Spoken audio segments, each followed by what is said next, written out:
এটা ছিল আমার ভাইয়ের জন্মদিনের দিন। আমি অবশ্য তার আগের দিনে পৌঁছে গেছিলাম। এদিকে কিন্তু আমার মাসি সকাল সকালেই রান্নাঘরে চলে এসেছে, কারণ অনেক যে রান্না করতে হবে, আর তোড়জোড়ও কিন্তু ভীষণ।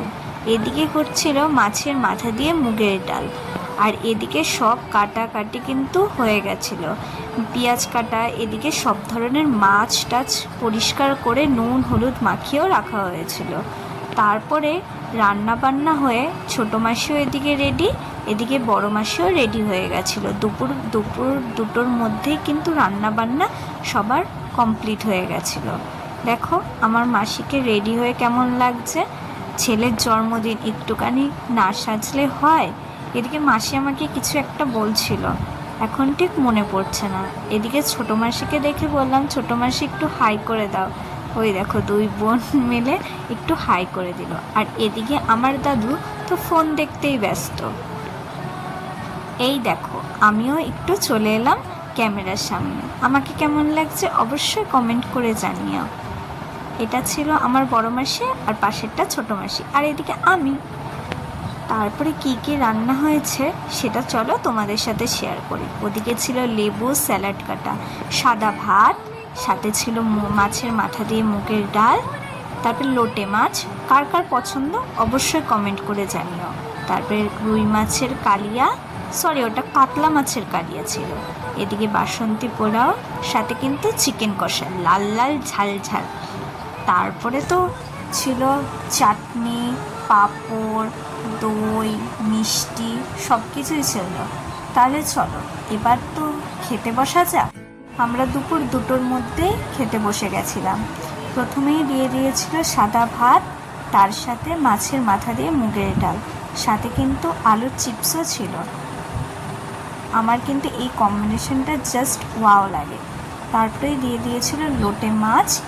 লোটে মাছটা এই বছরের কিন্তু প্রথম। আমার কিন্তু লোটে মাছ খেতে অত একটা ভালো লাগে না, কিন্তু সেদিনকে রান্নাটা খুব ভালো হয়েছিল।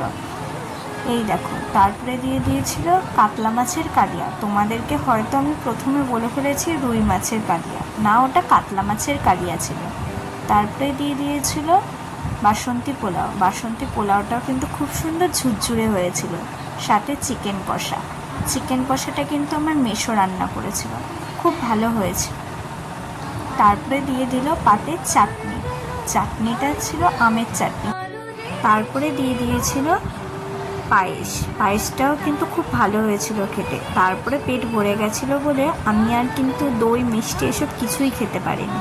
তারপরে সন্ধ্যেবেলা একটু ছোট্ট করে সেলিব্রেশন করা হয়েছিল ফ্যামিলির সবাই মিলে। দেখো ওটা ছিল আমার ছোটো মাসির ছেলে, আর এটা বড় মাসির ছেলে। ও তো ক্যামেরার সামনে আমার বড় ভাই আসতেই চায় না, খুব লজ্জা পায়। দেখো তাও কিন্তু একটুখানি ভিডিও করেই নিলাম। প্রথমে মাসিকে খাইয়ে দিল, তারপরে ভাইকে, তারপরে এক এক করে সবাইকে খাইয়ে দিল। তারপরে কিন্তু রাতের বেলা আবার সেলিব্রেশন করা হয়েছিল। ভাইয়ের দুজন বন্ধু এসেছিল, তারাও আবার কেক নিয়ে চলে এসেছে। তো আজকের ভিডিওটা এইটুকুই। তোমাদের কেমন লাগলো অবশ্যই কমেন্ট করে জানিও। আর অনেক দিন পর কিন্তু আমি আবার একটা ব্লগ ভিডিও তোমাদের সাথে শেয়ার করলাম। আজকের মতো সবাইকে টাটা, বাই বাই। সবাই সুস্থ থাকবে, ভালো থাকবে। সবাইকে ধন্যবাদ।